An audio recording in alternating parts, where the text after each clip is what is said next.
Afinal de contas, quem foi o maior peso pesado da história do MMA? Na história de hoje, você vai descobrir sobre a vida e carreira daquele que foi o homem mais temido do planeta por 10 anos. E no finalzinho da história, a gente vai ter um comparativo dos currículos do top 5 maiores pesos pesados da história. Nós vamos falar de cartel, número de vitórias consecutivas, tempo invicto, os títulos conquistados e os maiores oponentes que cada um derrotou. Mas antes disso, você vai conhecer a história do tanque de guerra russo. O homem que fez o impensável nos primórdios do MMA e que reinou invicto no Pride Championship, naquela que foi a era mais violenta do esporte. Ele que, sem sombra de dúvidas, é o melhor e maior lutador a nunca lutar no UFC. E ainda assim é amplamente considerado por muitos como o maior lutador de todos os tempos. Também chamado na comunidade da luta como o GOAT, do inglês Greatest of All Time, o maior de todos os tempos. Hoje você vai entender por que ele nunca foi pro UFC, qual foi o impacto dele no MMA e o que ele fez de tão especial no esporte para carregar um legado que já está atravessando a 4ª geração, influenciando os futuros campeões do mundo do UFC. Com vocês, Fedor Emelianenko, o último imperador. Nascido no ano de 1976, na então Ucrânia da União Soviética, Fedor Vladimirovich Emelianenko, já aos 2 anos de idade, se muda com a sua família para Staroskol, uma cidadezinha pobre, fria e industrial no interior da Rússia. Desde muito novo, Fedor cresceu em apartamentos minúsculos, treinando judô e sambo, a arte marcial russa de combate real, ao lado de seu irmão mais velho, Alexander Emelianenko. O que muita gente não sabe é que, diferente de muitas histórias de garotos prodígio do esporte, o Fedor, quando era criança, não se destacava nos treinos e ele era um dos menores e mais mirradinhos, mais fraco fisicamente e apanhava bastante nos treinos. Então, até a adolescência, nada indicava que ele se tornaria o maior lutador da história. Antes de se tornar lutador de MMA profissional, Fedor serviu em 2 divisões do exército russo, primeiro como bombeiro e depois na divisão de tanques. E ele chegou a se formar como engenheiro eletricista. E foi durante esse período no exército que Fedor desenvolveu disciplina, frieza e resistência mental que moldariam o seu estilo de luta implacável. Enquanto isso, seu irmão mais velho, Alexander, seguiu outro caminho. Enquanto que Fedor serviu o exército, Alexander passava o mesmo período preso, e durante esse tempo na cadeia ele saiu mudado e se envolveu com a máfia russa, uma organização criminosa conhecida como Voronezh Zakony, do inglês Thieves in Law, que, tentando fazer uma tradução bem chula para o português, seria ladrões em lei. E aqueles que ocupavam uma posição de poder dentro do Voronezh Zakony possuíam uma tatuagem peculiar em formato de estrela na frente de ambos os ombros. E os ladrões em lei, como eles se chamavam, eram a elite do crime organizado do leste europeu. Fedor Emelianenko e Alexander Emelianenko, 2 irmãos, 2 destinos opostos. Foi após servir o exército que o recém-casado Fedor Emelianenko, cheio de conta para pagar, resolveu estrear como lutador profissional de MMA. E o que Fedor faria do ano de 2000 até 2010 seria algo sem precedente no mundo das lutas, que até hoje ninguém conseguiu replicar e talvez nem consiga. Isso se deve ao fato de que Fedor, assim como vários outros lutadores da velha guarda do MMA, dos primórdios da época do antigo UFC e do falecido Pride, lutavam numa frequência absurda. Nos primeiros 5 anos de carreira, Fedor lutou 23 vezes. Ele teve uma frequência média de quase 5 lutas por ano, coisa que, para os padrões atuais do MMA, para um campeão defendendo o cinturão, nem o maluco do Merab Dvalishvili conseguiu fazer isso. Antes da estreia no Pride, Fedor lutou as primeiras 11 lutas na promoção japonesa Rings, onde ele acumulou vitórias sobre Ricardo Arona, que honestamente, na minha opinião, é a única vitória duvidosa de toda a carreira do Fedor, mas os jurados deram a decisão para ele. Vitória por decisão unânime sobre Renato Babalu, e disputando em seguida um GP de peso absoluto em 2001, no qual ele foi campeão nocauteando Chris Haseman no primeiro round.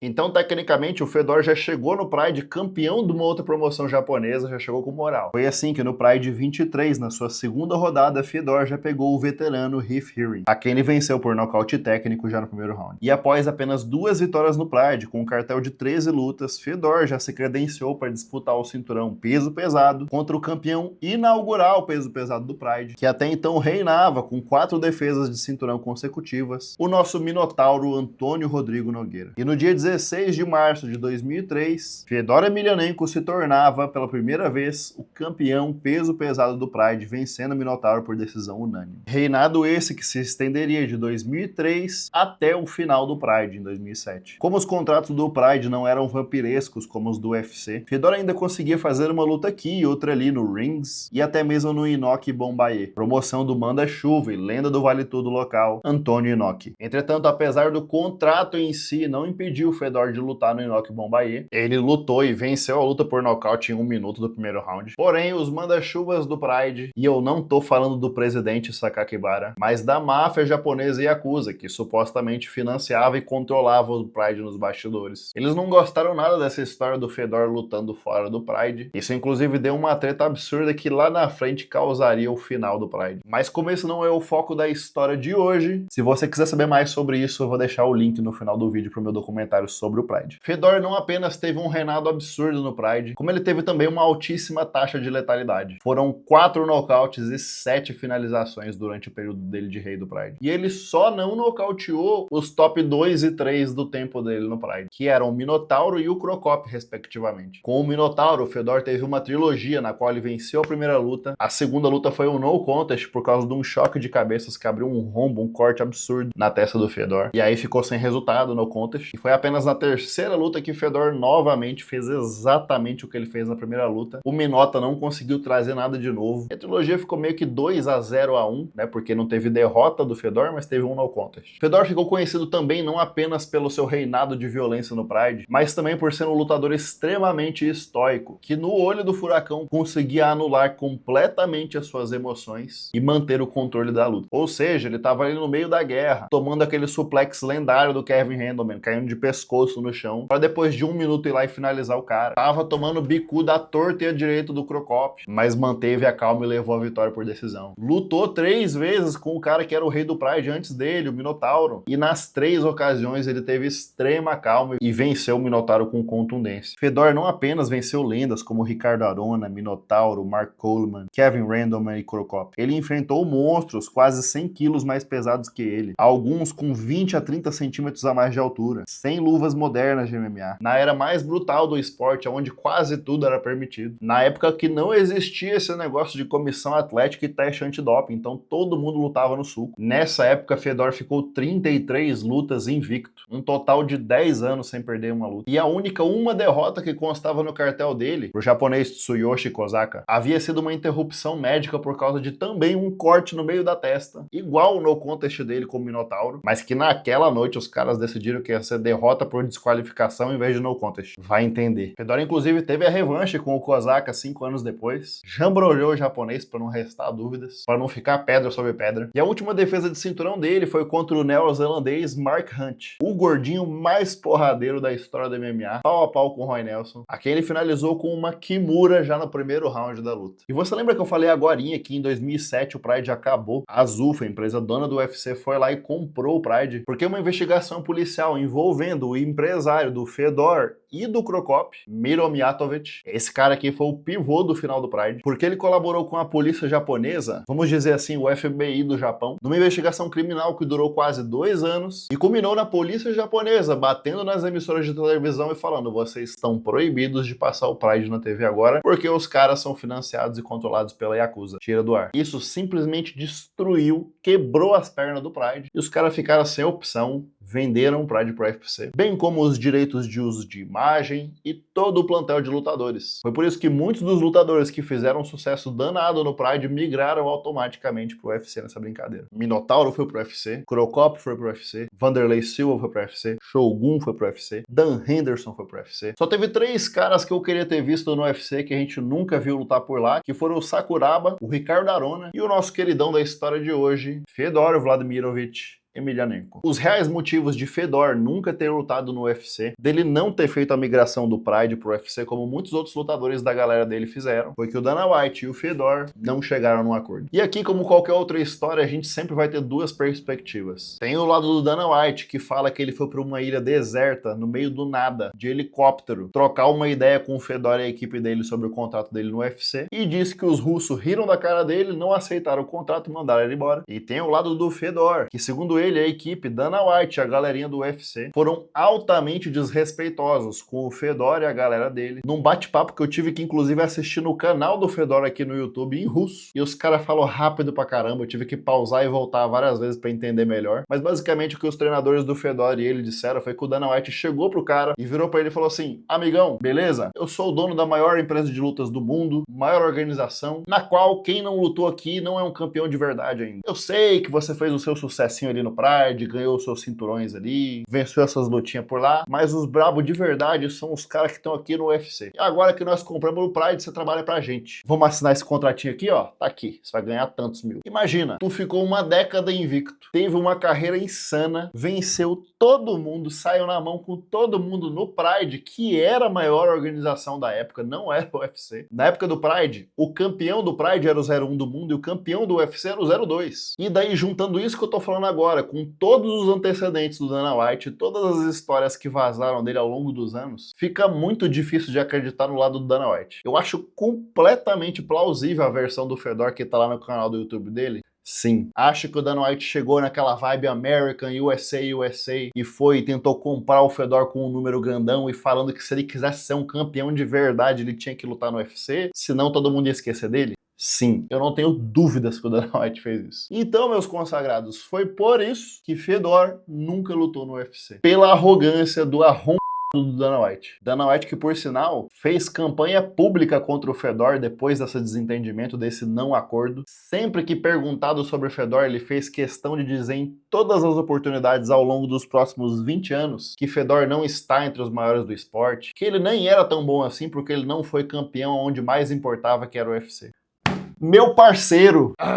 Dana White acertou muitas coisas na vida dele, mas essa briga com o Fedor. Após a saída do Pride, Fedor fez mais 2 lutas em 2007, vencendo ambas no primeiro round por chave de braço. Até que em 2008, finalmente, Fedor assina com a promoção americana Affliction. Affliction, que era originalmente uma marca de roupa e foi uma das promoções de luta menos longevas da história do esporte. Se eu não me engano, foram só 2 ou 3 edições do Affliction e os caras já fecharam as portas. E nessas poucas edições, o danado do Fedor foi lá e papou 2 campeões do UFC com nocaute no primeiro round. Ele passou o carro no Tim Sylvia e no Andrei Arlovski, sem nenhuma dificuldade. Mais uma vez mostrando como o Pride e o UFC na época estavam em níveis diferentes. A primeira má fase do Fedor no MMA veio quando ele assinou com o Strikeforce, promoção na qual ele fez 4 lutas e venceu apenas a primeira. E após essas 3 derrotas consecutivas, que inclusive foram as primeiras vezes que Fedor foi de fato derrotado na carreira, a primeira contra o nosso brasileiro Fabrício Werdum vai cavalo, que estava tomando um atraso do Fedor na trocação e aí acabou levando a luta pro chão, onde o Fedor tradicionalmente macetava os oponentes dele, só que o vai cavalo é muito bom de jiu-jitsu, puxou o Fedor pro triângulo e pegou na chave de braço. Na rodada seguinte ele foi nocauteado pela primeira vez na carreira, por mais um brasileiro inclusive, o pezão Antônio Silva. E na sua 4ª e última luta no Strikeforce, Fedor estava quase conseguindo um nocaute no primeiro round quando Dan Henderson tirou da manga uma das viradas de jogo mais absurdas da história do esporte e nocauteou o Fedor. Se você não conhece ainda sobre a carreira do Dan Henderson, escreve esse nome aí que em breve a gente vai ter uma história dele aqui no canal. E foi após essa má fase no Strikeforce que o Fedor mostrou que ele era diferente. Porque perante 3 derrotas seguidas, com uma finalização e 2 nocautes, para um cara que nunca tinha perdido antes, muitos lutadores poderiam pensar que havia chegado ao fim, que não fazia mais sentido continuar, que talvez aos 35 anos de idade tivesse na hora de pendurar as luvas e dedicar a vida a outra coisa. E Fedor quase fez isso. Porque após se recuperar das 3 derrotas, Fedor conquistou 3 vitórias consecutivas com 2 nocautes, mas em julho de 2012 ele anunciou que estava se aposentando do MMA. Após a vitória por nocaute contra o brasileiro Pedro Rizzo e o anúncio de aposentadoria, Fedor foi imediatamente convidado por Vladimir Putin para um trabalho com o esporte no governo da Rússia. Ele foi ministro dos esportes de combate por 3 anos e trabalhou no desenvolvimento do sambo russo e na representação esportiva internacional. Esse parecia realmente o final da carreira de Fedor, mas a gente não contava com a astúcia do ex-presidente do Pride, Nobuyuki Sakakibara. Ele que após a extinção do Pride criou uma nova organização de luta, a empresa japonesa Rising, que supostamente seria a sucessora espiritual do Pride, uma empresa que tentaria trazer os mesmos valores que o Pride tinha, mas com uma nova marca. Afinal de contas, o UFC tinha comprado o Pride. E foi Sakakibara que convenceu o Fedor a voltar para MMA. Uma proposta indecente de não apenas voltar a lutar, mas fazer isso na noite de Ano Novo de 2015, na Saitama Super Arena Arena no Japão, onde Fedor fez o nome dele por uma década. E foi justamente no retorno de Fedor da aposentadoria que a sua filha de 16 anos estava saindo da escola quando ela foi atacada e espancada brutalmente. O motivo? Fedor havia se posicionado abertamente como contra o WFC, evento que estava fazendo lutas profissionais com crianças. E Fedor, que havia acabado de ser ministro dos esportes de combate por 3 anos, se posicionou assim e falou que era um absurdo aquilo acontecer. E como represália a esse posicionamento, os caras espancaram a filha dele. Tá, mas e daí? E daí que o WFC era financiado pelo manda-chuva da Chechênia, o ditador Ramzan Kadyrov. O mesmo cara que é brother do Khamzat Chimaev, que supostamente é uma amizade mega forçada pelo ditador checheno, e o Chimaev meio que aceita, né? Porque se ele encrencar pra cima do cara, pode ser que dê um arrasta na família dele.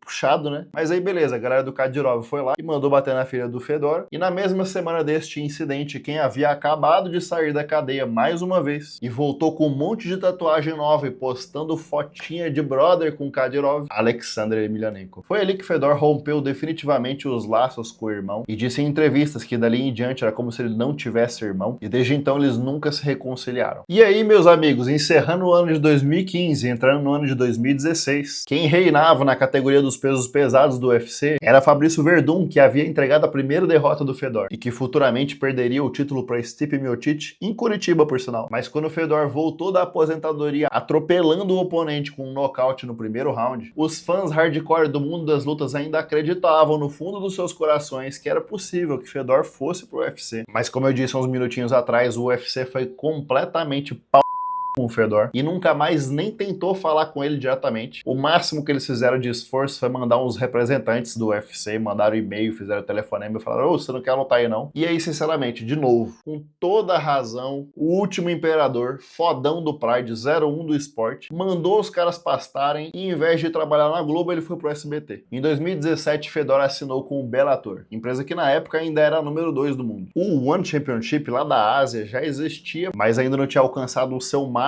sucesso, que foi acontecer de fato ali nos anos de 2018, 19, 20 e pouquinhos ali. E pois bem, a segunda fase da carreira de Fedor, após a primeira aposentadoria e depois com o retorno, Fedor lutou 9 vezes e venceu 6 dessas 9 lutas. Ele perdeu apenas a estreia no Bellator para Matt Mitrione, nocauteou todo mundo que ele pegou no Bellator: Timothy Johnson, Quinton Rampage Jackson, Chael Sonnen, Frank Mir, e bateu na trave apenas nas 2 tentativas de conquista do cinturão peso pesado contra o Ryan Bader. Nessa época, inclusive, teve um Grand Prix dos pesos pesados do Bellator de 2018 para 2019, que foi um absurdo. Os caras tinham um elenco pesadíssimo nesse Grand Prix. Apesar que não tinha mais ninguém no auge ali, mas é inegável que a gente tinha nomes de peso dos dois lados do chaveamento. E foi na final desse Grand Prix que o Ryan Bader venceu o Fedor por nocaute. E foi ali que a gente teve uma das despedidas mais épicas do MMA, se não a mais de todos os tempos, quando o Fedor, aos 46 anos de idade, deixa as luvas no octógono e se aposenta definitivamente, cercado de lendas do esporte, maioria das quais ele derrotou na época do Pride, no momento que, sem dúvidas, foi a maior reunião de lendas do MMA num mesmo octógono, numa aglomeração de campeões para homenagear o maior campeão de todos. E Fedor Emelianenko fez tudo isso sem nunca faltar com respeito com nenhum oponente, sem nunca perder a cabeça no octógono, mantendo sempre o semblante, como se ao invés de estar indo pra guerra com alguém num ringue, ele estivesse indo fazer um passeio no parque. Essa foi a trajetória do maior campeão peso pesado da história. O melhor e maior lutador a nunca pisar no octógono do UFC. Um lutador com um estilo de luta agressivo, com domínio total do primeiro ao último segundo de luta, que sempre buscou nocaute ou finalização, que com apenas 1,83 de altura poderia tranquilamente ter sido um peso médio, lutado com 80 quilos, mas escolheu ser o cara mais bravo do esporte na categoria 120 quilos, e que mesmo com esse shape de pai de família cansado que trabalha 80 horas por semana, ele passou o carro em todo mundo, e sempre deixou os resultados dele dentro do ringue falarem por si. Dito isso, tá na hora do nosso top 5 maiores pesos pesados de todos os tempos. Foi muito difícil eu escolher só 5 aqui. Eu passei um tempão só comparando números aqui, comparando dados, números de vitórias, defesas, os títulos de cada um, quem venceu. Não foi fácil escolher esse top 5. Foi com um peso absurdo no coração que eu não coloquei o Crocop aqui nessa lista. O Francis Ngannou. Mas eu convido você a fazer a análise que eu fiz também. Pega aí depois uma folha A4 e um lápis, faz uma tabelinha comparativa e veja por si só o que eu vi. Então tá aqui na tela agora o nosso top 5, com esses rostinhos aqui que você provavelmente já conhece. Caso você não conheça ainda, vamos ver aqui agora os números e um pouco do que cada um deles fizeram para estar aqui. E aí eu vou deixar você tirar suas próprias conclusões também. Aqui no nosso comparativo a gente tem o cartel, número de vitórias consecutivas, tempo invicto,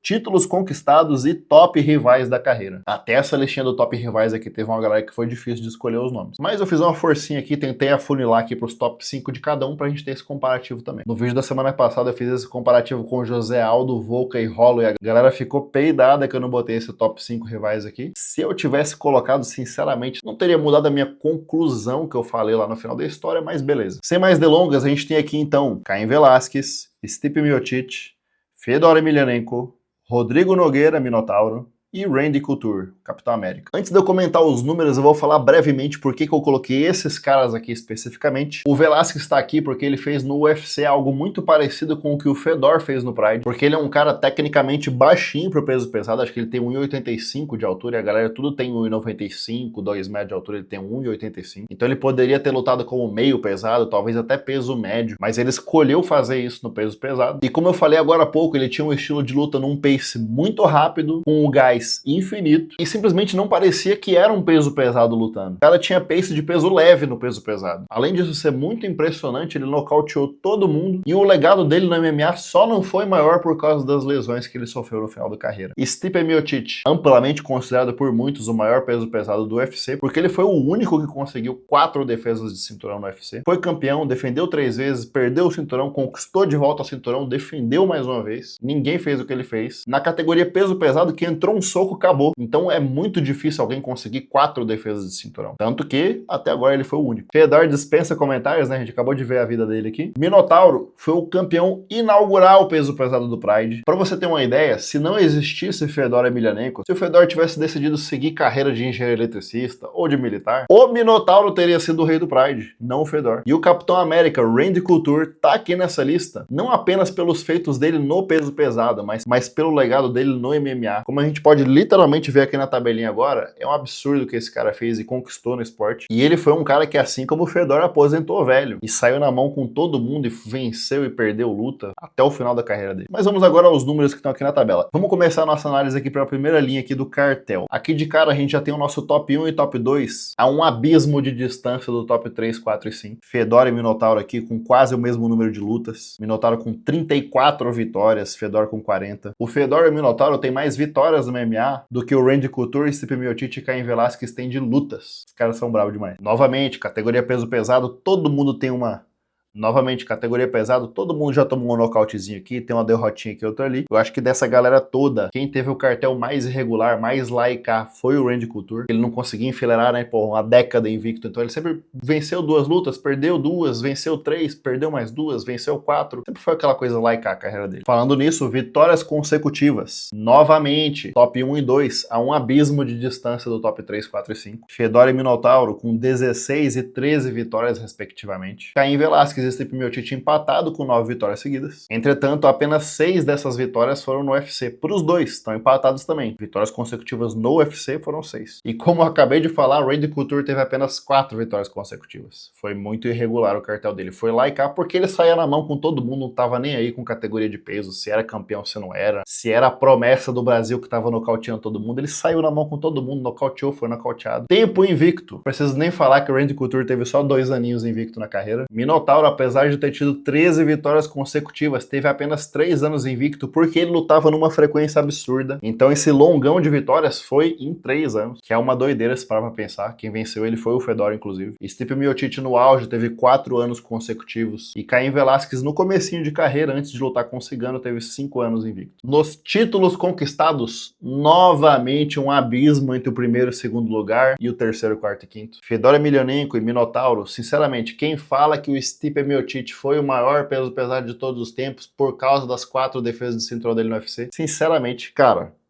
Fedor foi campeão invicto do Pride, reinou por 10 anos e fez 8 defesas de cinturão peso pesado. Fora os nocautezinhos que ele distribuiu por fora ali do Pride, enquanto ele estava no Pride. O Minota, que foi o campeão inaugural do Pride antes do Fedor, defendeu 4 vezes também o cinturão. Ou seja, ele tem a mesma quantidade de defesas de cinturão que o Stipe teve no UFC, só que no Pride, que era o mais alto nível do esporte de todos os tempos. Agressividade, uso de esteroides e violência. E o Minota chegou a ser campeão interino do UFC quando ele chegou na organização. Então, assim, campeão do Pride do UFC com 4 defesas no Pride ou 4 defesas no UFC, vamos combinar. Você acha as 4 defesas no UFC mais impressionante que 4 defesas no Pride e o cinturão interino do UFC? Se sim, me convence aqui nos comentários por que as defesas do UFC foram mais impressionantes. Mas beleza, terceiro lugar safe ali do Stipe Miocic. Quarto e quinto lugar ficaram ali entre Cain Velasquez e Randy Couture. Cain foi campeão 2 vezes e defendeu 2 vezes o cinturão. Foi campeão, perdeu pro Cigano, retomou o cinturão e defendeu 2 vezes. Só que o Randy foi campeão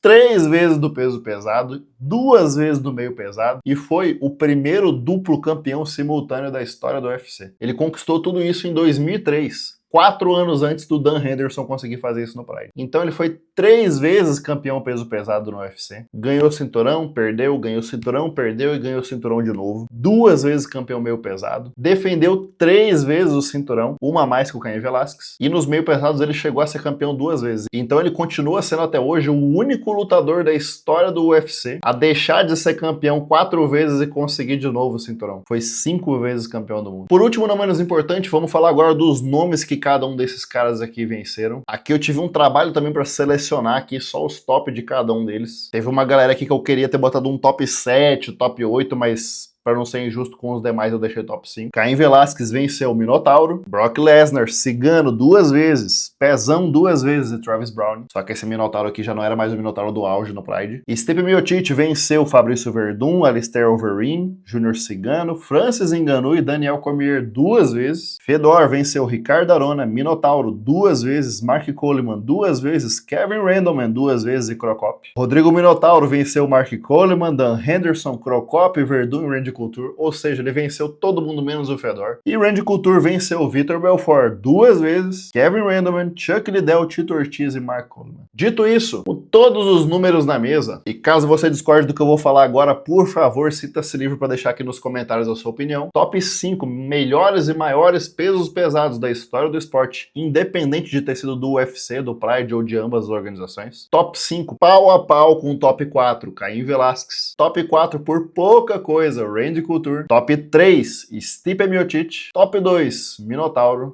E top 1, o último imperador, Fedor Vladimirovich Emelianenko. Como prometido no começo do vídeo, eu deixei o melhor pro final e agora vai um segredo que ninguém sabe ainda e que você, inscrito aqui no canal, vai descobrir em primeira mão. É que agora nesse comecinho de ano eu resolvi levar esse canal ainda mais a sério e eu quero de fato que isso aqui seja meu trabalho principal e que eu consiga viver de YouTube e viver de contar histórias aqui pra você. Foi por isso que eu resolvi fazer um mini curso, passo a passo, pra você que é inscrito aqui do canal e que assim como eu, de 5 anos atrás, assistiu lutas a vida inteira, acompanhou o UFC, assistia os DVD do Pride e sempre quis fazer um esporte de combate, mas nunca teve coragem ou nunca se organizou para tirar do papel. Eu, que passei por isso nos últimos anos, resolvi fazer um passo a passo ensinando exatamente o que deu certo e o que deu errado. E no final desse mês eu vou disponibilizar isso aqui para os inscritos do canal. E eu tô fazendo esse conteúdo com todo carinho para ele ficar bem organizado e direto ao ponto para te ajudar. E eu vou disponibilizar ele no final do mês por 50 para você que quiser não apenas começar um esporte de combate ou voltar ao que você parou e nunca mais voltou, mas também dar aquela moralzinha extra, dar aquela forcinha aqui para me ajudar a crescer o canal e levar esse canal aqui para os 100 mil inscritos, eu conseguir patrocinadores e investir aqui mais na edição, no audiovisual para entregar mais e melhores vídeos para você. E outra novidade que também ninguém sabe ainda, que você tá descobrindo agora em primeira mão, é que eu resolvi refazer alguns vídeos aqui do canal, que eu fiz lá no comecinho do canal, quando eu tava aprendendo a editar vídeo, não sabia nem o que eu tava fazendo direito ainda, e que foram de fato boas histórias, mas a edição em si ficou bem simplinha, então eu resolvi refazer algumas dessas histórias. Então eu resolvi refazer as principais histórias ali do comecinho do canal, ali de julho do ano passado, e postá-las novamente aqui no canal com a qualidade que você merece. Por isso, nas próximas semanas a gente vai ter Anderson Silva, John Jones, Conor McGregor, os primórdios do UFC, os primórdios do Pride, mas com uma pegada muito mais dinâmica agora para você assistir aí no finalzinho do dia, ali durante o jantar, antes de dormir, seja lá quando for que você assiste os vídeos. Inclusive, se você chegou até aqui no vídeo, comenta aqui pra mim que horas que você costuma ver os vídeos aqui do canal. Eu gostaria de saber. O YouTube me mostra aqui o horário médio que todo mundo assiste os vídeos, e eu tenho uma noção desse horário, mas eu queria saber de você. Comenta aqui, que horas você assiste os vídeos que eu posto aqui no canal sexta-feira? Você assiste ao vivaço ali sexta-feira, 18 horas? Assiste no sábado? Assiste depois no fim de semana, num outro horário? Assiste na segunda-feira de noite? Comenta aqui pra mim. Sexta-feira que vem tem mais e eu te vejo do outro lado.